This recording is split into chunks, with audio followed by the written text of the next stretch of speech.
अध्यक्ष महोदय, सामान्य मंत्री महोदय, दोन गवर्नर तीन चार साहब की आपने भाषण पे मुझे बोलने का मौका दिया। 6:30 बजे तो आप बेल बजा दोगे। ये कैसा न्याय है कि जब वक्त नहीं होता आप हमारा नाम बोलते हैं। अध्यक्ष महोदय, आपने बोलने का मौका दिया, बहुत बहुत धन्यवाद। मैं समझता हूं कि गवर्नर साहब का जो भाषण है वो सरकार की। शेख साहेब, एक मिनिट. हा आशीष जी, आपण आजच घेऊन आपण हा. ठरवून टाकू ना हा साहेब, हा साहेब, बोला बोला. नहीं, पहले आप हाउस का तो टाइम बढ़ाइए, वरना मुझे 10 मिनट भी नहीं मिलेगा। 10 मिनिट बाकी आहे. अध्यक्ष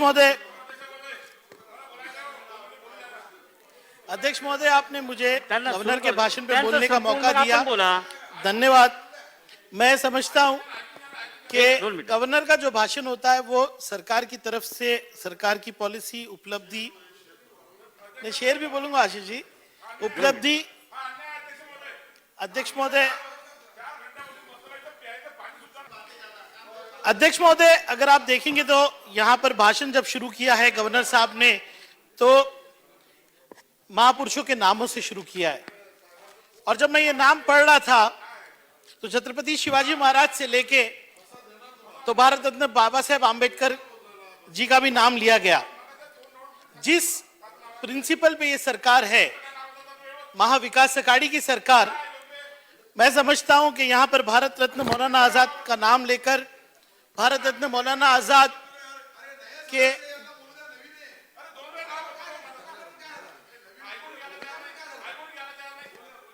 अध्यक्ष महोदय, मैं चाह रहा था कि सरकार सिर्फ भारत रत्न मौलाना आजाद का नाम ही नहीं, भारत रत्न मौलाना आजाद के विचारों को भी समझकर, उनकी बातों को समझकर, जो सरकार की बुनियाद है, सर्व लोगों को सम्मान देना, न्याय देना, उस पर काम करेगी। आशीष शेलार जी ने यह कहा कि यहां पर मैं एक शेर बोलूं तो मैं अपनी बात शेर से ही शुरू कर रहा हूं कि हर एक बात को चुपचाप क्यों सुनना जाए। आशीष जी, हर एक बात को चुपचाप क्यों सुना जाए, कभी तो ना कहा जाए। ये सरकार की सब बातों से सहमत होते हुए भी मैं समझता हूं कि ये सरकार जब बनी थी उससे पहले मुस्लिम समाज से एक वादा किया गया था। तब मैं इस सभागृह का सदस्य नहीं था, लेकिन मैं चैनलों के माध्यम से ये देखता था कि यहां पर वेल ऑफ द हाउस में आकर मुस्लिम रिजर्वेशन की बात की जाती थी।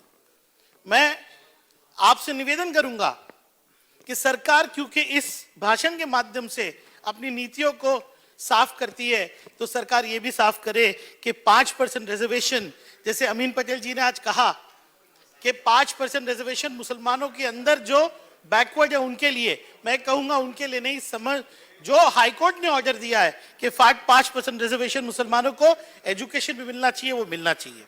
अध्यक्ष महोदय, ये पूरे भाषण जो है कोविड की परिस्थिति को समझाता है। मुंबई शहर में एक नगर सेवक होने के नाते कोविड को बहुत करीब से मैंने देखा। मैं 2 डिस्ट्रिक्ट में काम कर रहा हूं, मुंबई में और थाना में। मैं आपके माध्यम से सरकार को कहना चाहूंगा कि मुंबई शहर के अंदर और महाराष्ट्र के अंदर एकमात्र जो अस्पताल है जो कम्युनिकेबल डिजीजेस पे काम करता है, उसका नाम है कस्तूरबा। अध्यक्ष महोदय, लेकिन आप देखेंगे 70 साल से कस्तूरबा हॉस्पिटल में कोई काम नहीं हुआ। अगर आप देखेंगे तो 10 एकड़ का जो पूरा अस्पताल है वो पूरी तरह से डिलैपिडेटेड है और कोई योजना नहीं की गई। जब ये कोविड का पैंडेमिक आया तब सबसे पहला केंद्र बिंदु और सबसे पहले जो सेंटर बनाया गया वो कस्तूरबा में था। आज सरकार कह रही है कि हम 5000 बेड का अस्पताल बनाएंगे एमएमआर रीजन में, लेकिन मैं सरकार से पूछना चाहता हूं कि कस्तूरबा हॉस्पिटल जो आपके पास है, जो 10 एकड़ का है, उसके बारे में आपका क्या नियोजन है।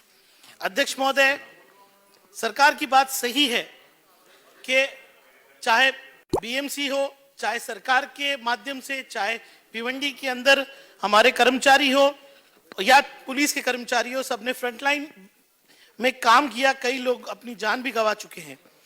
लेकिन ऐसा बहुत बड़ा प्राइवेट सेक्टर है जिसने सरकार के बाहर होने के बाद भी अपनी जिम्मेदारी समझ के जो है कोविड के लिए काम किया। अध्यक्ष महोदय, मैं ऐसे कई नाम गिना सकता हूं जिन्होंने अपनी जान दे दी है और मैं आपके माध्यम से सरकार से कहूंगा कि मैं अगर भिवंडी का ही उदाहरण दूं तो वहां पे doctor Shahrukh, doctor Nadeem, doctor Asif ऐसे लोग हैं जिन्होंने अपनी जान कोविड पेशेंट्स की खिदमत में दे दी। राजेश टोपी जी हमारे शहर भिवंडी में आए थे और उन्होंने आश्वासित किया था कि अगर कोविड वॉरियर चाहे सरकार के माध्यम से काम कर रहा हो, सरकारी नौकरी में हो या प्राइवेट सेक्टर में हो, उसको कोविड वॉरियर का स्टेटस देते हुए कॉम्पनसेशन दिया जाएगा। लेकिन अध्यक्ष महोदय, आज भी ऐसे सारे लोगों को कॉम्पनसेशन नहीं मिला। मैं आपके माध्यम से कहूंगा कि सरकार को अपनी पूरी जिम्मेदारी निभाना चाहिए। मुंबई में हो, चाहे भिवंडी में, चाहे महाराष्ट्र में हो, सबसे पहले जो लोगों ने अपनी जान खोई है उनको कॉम्पनसेशन मिलना चाहिए। अध्यक्ष महोदय, जब आपने देखा कि कोविड का पैंडेमिक चल रहा था तो मेडिकल स्टाफ की बहुत कमी हुई। उस परिस्थिति के अंदर आयुष के अंदर जो डॉक्टर्स काम करते हैं, जो यूनानी डॉक्टर्स है, बीयूएमएस डॉक्टर्स है और बीएमएस डॉक्टर्स है, उन्होंने एक अलग एक्सेप्शनल सर्विस दी है। अध्यक्ष महोदय, हर जगह पे कोविड सेंटर्स में आप देखेंगे तो ज्यादातर आपको बीयूएमएस या बीएमएस के बच्चे मिलेंगे जो फ्रंटलाइन पे काम कर रहे हैं। हमारा जो मेडिकल स्टाफ है, हमारा जो मेडिकल फर्टिलिटी है, बहुत सारे लोग 60 के अबाव होने की वजह से काम नहीं कर रहे थे। लेकिन तब उस पैंडेमिक में यूनानी के अंदर काम करने वाले बच्चों ने एक अलग मिसाल सामने पेश की। लेकिन आपको मुझे बताना पड़ेगा कि हर म्यूनिसिपैलिटी में फोन करना पड़ रहा था कि आयुष के बच्चों को आप रिक्रूट कीजिए। आयुष का सर्कुलर होने के बाद भी, केंद्र सरकार के निर्देश और महाराष्ट्र शासन के निर्देश होने के बाद भी आयुष में जो लोग डॉक्टर काम कर रहे थे उनको न्याय नहीं मिला। अध्यक्ष महोदय, आपके जरिए मैं सरकार को कहना चाहूंगा कि आज 2 प्रलंबित विषय यूनानी के सरकार के पास है। सबसे पहला जो है उनके सर्विस रूल्स का, और दूसरा जो रूरल मिनिस्ट्री से है। रूरल मिनिस्ट्री में क्लास 3 के एक पोस्ट है, हकीम की पोस्ट, जिसमें 45 से ज्यादा जो है डॉक्टर्स को हम रिक्रूट कर सकते हैं। वो विषय जो प्रलंबित है उनको अगर आप सॉल्व करेंगे तो ये डॉक्टर्स जो फ्रंटलाइन में काम करते हैं वो गवर्नमेंट मशीनरी के अंदर आकर काम करेंगे। अध्यक्ष महोदय, इसी स्पीच के अंदर सरकार के माध्यम से कहा गया कि किसानों के लिए हमने क्या क्या रिलीफ दिया, और मुझे लगता भी है और मैं सरकार का अभिनंदन भी करता हूं कि जहां तक किसानों का मसला है, ये सरकार ने एक बहुत ही एक्सेप्शनल काम किया है। क्योंकि जिस तरह का वातावरण है, मैं भी मेरे क्षेत्र में ग्रामीण में जाता हूं तो लोग बहुत संतुष्ट हैं इस सरकार से। लेकिन किसान और कृषि के बाद जो सबसे बड़ा सेक्टर है वो पावरलूम का सेक्टर है। अध्यक्ष महोदय, भिवंडी शहर का प्रतिनिधित्व करता हूं मैं। पावरलूम सेक्टर के अंदर पूरी डिपेंडेंस अगर है तो वो पावर सप्लाई पे। अध्यक्ष महोदय, लेकिन इतना बड़ा सेक्टर, इतना बड़ा एम्प्लॉयमेंट देने वाला सेक्टर, मैं अगर राज्यपाल की स्पीच में देखूं तो वो स्मॉल स्केल इंडस्ट्रीज के लिए कोई बात नहीं है, क्योंकि सरकार ने पूरे पैंडेमिक में पावरलूम सेक्टर को इग्नोर किया। अध्यक्ष महोदय, आप मुझसे पूछेंगे पावरलूम सेक्टर के अंदर आज स्थिति क्या है? ना सब्सिडी है, ना ही कैपिटल इन्वेस्टमेंट है, ना ही कोई ट्रांसफॉर्मेशन या कोई सपोर्ट है टेक्नोलॉजी का। बल्कि मैं आपसे कहना चाहूंगा कि इसी पैंडेमिक में सरकार ने एक सर्क्यूलर निकाला कि जो 27 एचपी के ऊपर जो लोग कंज्यूम करते हैं या 27 एचपी के नीचे, क्योंकि टैरिफ का डिफरेंस है 27 एचपी के नीचे पावर कंजम्पशन वालों का और 27 एचपी के ऊपर, यह सर्क्यूलर निकाला कि सबको ऑनलाइन रजिस्ट्रेशन करना पड़ेगा। आप देखिए, पैंडेमिक के अंदर जिस मंत्रालय को यह काम करना चाहिए कि लोगों की मदद करे, उनको ऑनलाइन रजिस्ट्रेशन के लिए परेशान कर रहे थे। मैं फिर भी शुक्रिया अदा करूंगा टेक्सटाइल मिनिस्टर का कि उन्होंने इसकी दखल लेके इसको स्टे किया। लेकिन प्रश्न ये उठता है कि सरकार और मंत्रालय इंडस्ट्री के सपोर्ट के लिए काम करना चाहिए। अध्यक्ष महोदय, दूसरा एक मुद्दा मैं आपसे कहूंगा कि आज पूरे महाराष्ट्र में कोई भी आमदार किसी भी पार्टी का हो, आपसे कहेगा कि सबसे बड़ा प्रश्न अगर जनता उससे पूछती है तो पावर टैरिफ के बारे में पूछती है। सबको उम्मीद थी कि कॉम्पनसेशन आएगा, सबको उम्मीद थी कि बिल माफी होगी, लेकिन पूरे 8 से 9 महीने कंफ्यूजन रहा और उसके बाद पेंडिंग बिल कंज्यूमर्स को दिए गए। अध्यक्ष महोदय, मैं इंडस्ट्री की बात करूं या कंज्यूमर की बात करूं, आपको ये एक्सेप्ट करना होगा कि कहीं ना कहीं पावर मिनिस्ट्री से जो है जनता को जो है निराशा हुई है। और अध्यक्ष महोदय, सभागृहाची वेळ अर्धा तासासाठी वाढवण्यात येत आहे। अध्यक्ष महोदय, मैं अपनी भावना एक नए आमदार बनके आप तक आपके जरिए सरकार से पहुंचाना चाहूंगा। अध्यक्ष महोदय, अध्यक्ष महोदय, हमारे क्षेत्र में भिवंडी में प्राइवेट डिस्ट्रीब्यूशन कंपनी है टोरेंट। 2 तास सरकार को चाहिए कि उसको अंकुश लगाए, उसकी दादागिरी को अंकुश लगाए। इस विषय को लेकर अध्यक्ष महोदय 2 बार मैं सम्मानीय मंत्री महोदय के पास गया। मंत्री महोदय यहां नहीं है, लेकिन मैं रिकॉर्ड पे रखना चाहूंगा कि 1.5 महीने की वेट के बाद सम्मानीय मंत्री महोदय ने टोरेंट कंपनी के खिलाफ मुझे ज्वाइंट मीटिंग का समय दिया, लेकिन 2:30 बजे का समय था अध्यक्ष महोदय।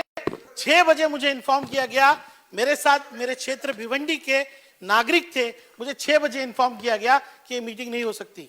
उसके बाद अध्यक्ष महोदय मुझे बोलने दीजिए। देखिए आप, मैं एक ऐसे क्षेत्र के बारे में बोल रहा हूं जिसको सरकार ने कभी मदद नहीं की। अध्यक्ष महोदय, दूसरी बार मीटिंग रखी गई, दूसरी बार मंत्री महोदय मेरे सामने आके कहते कि आज मीटिंग नहीं होगी।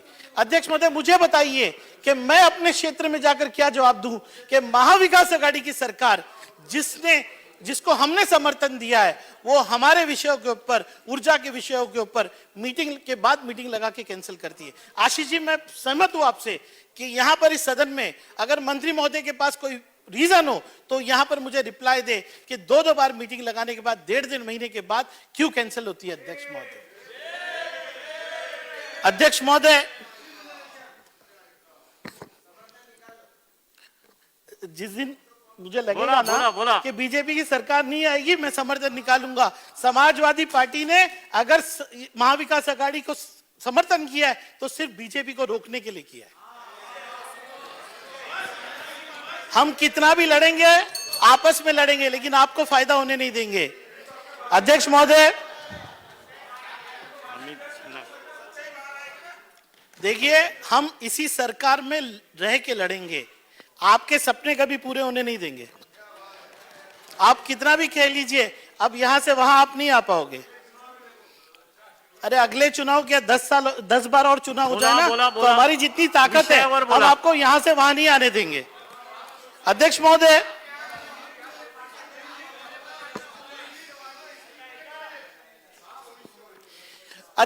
यहां पर बात हुई है कि सरकार ने कोविड के पीरियड में बहुत खर्च करके कोविड को कंट्रोल करने की कोशिश की। मैं जानता हूं कि मुंबई महानगर पालिका में 2000 करोड़ से ज्यादा खर्च हुआ और पूरे मुंबई क्षेत्र में ही नहीं, एमएमआर रीजन में व्यवस्था की गई और कोविड के पैंडेमिक को कंट्रोल किया गया।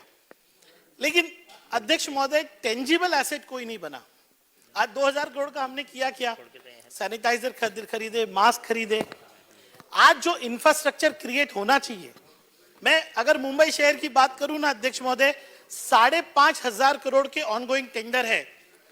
अगर ये वक्त पे खत्म होते तो 2000 बेड हमारे पास होते। मैं आपके माध्यम से कहना चाहूंगा कि इन टेंडर्स को मॉनिटर करके जल्द से जल्द ये सुविधा नागरिकों के लिए होना चाहिए। उसके बाद एमएमआर रीजन जो है, भिवंडी जैसा शहर है, हमारे यहाँ पे एक ही हॉस्पिटल है आईजीएम। आज भी सरकार की तरफ से कोई कमिटमेंट नहीं है कि ये इंफ्रास्ट्रक्चर को हम कैसे इंप्रूव करेंगे।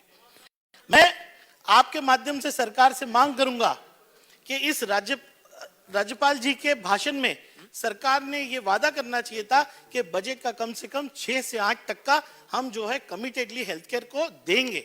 मैं राजेश चोपे जी की आवाज बोल रहा हूं, क्योंकि आप जब तक बजट में प्रोविजन नहीं करेंगे, जब तक आप कमिटमेंट नहीं करेंगे, तब तक आप हेल्थ केयर में इंप्रूवमेंट नहीं पाएंगे। अध्यक्ष महोदय, दूसरा एक क्षेत्र है जिस पर आपको ध्यान देना चाहिए, वो शिक्षा है। दिशा ऐप लाया गया और मैं शिक्षा के क्षेत्र में काम भी करता हूं, गरीब बच्चों के साथ काम करता हूं, इसलिए आपको कह रहा हूं अध्यक्ष महोदय, सरकार को चाहिए कि एक स्टडी ग्रुप बनाए। आशीष जी, आप भी मिनिस्टर रहे हैं, इंपैक्ट बहुत बड़ा है, आउट ऑफ स्कूल बच्चे बढ़ गए, ड्रॉप आउट बढ़ गया है। मैं आपके माध्यम से कहना चाहूंगा कि शिक्षा के क्षेत्र में एक स्टडी ग्रुप बनाकर उसके ऊपर अमल करना पड़ेगा, उसके रिकमेंडेशन के ऊपर, तब जाके शिक्षा में हुआ नुकसान जो है उसकी हम भरपाई कर सकेंगे। अध्यक्ष महोदय, मुद्दे तो बहुत है। संपवा। अध्यक्ष महोदय, एक आईसीडीएस प्रोग्राम है और सरकार ने यहाँ पर राज्यपाल के स्टेटमेंट के माध्यम से कहा है कि ड्राई राशन देकर हमने आईसीडीएस प्रोग्राम को चालू रखा है। अध्यक्ष महोदय, मैं आपको मेरे क्षेत्र की बात कर रहा हूं, मैं एस्टिमेट कमेटी में पालघर जिले में भी गया था, लेकिन ये पीरियड में सबसे बड़ा नुकसान हुआ है तो कुपोषण में जो सैम बच्चे हैं उनका हुआ है। ड्राई राशन नहीं बना पाए वो लोग, जो सैम के प्रमाण है, जो बच्चों के कुपोषण का प्रमाण है वो बहुत बढ़ गया है। अध्यक्ष महोदय, बहुत निग्लेक्ट हुआ ये सेक्टर। मैं चाह रहा हूं कि आपके माध्यम से मैं सरकार से कहूं कि अब आंगनवाड़ियों को खोलना चाहिए। अध्यक्ष महोदय, भूखमरी से मरने से अच्छा है कि बच्चा आंगनवाड़ी में आकर अपनी रोजी भी, अपनी ग़िज़ा भी खाए और पढ़े भी। अध्यक्ष महोदय, ये आपके माध्यम से मैं चाहता हूं कि मंत्री महोदय समझे। इन्हीं बातों के साथ मैं अपनी बात खत्म करता हूं। बहुत बहुत धन्यवाद, आपने बोलने दिया। सन्मान्य सदस्य समीर कुनावार।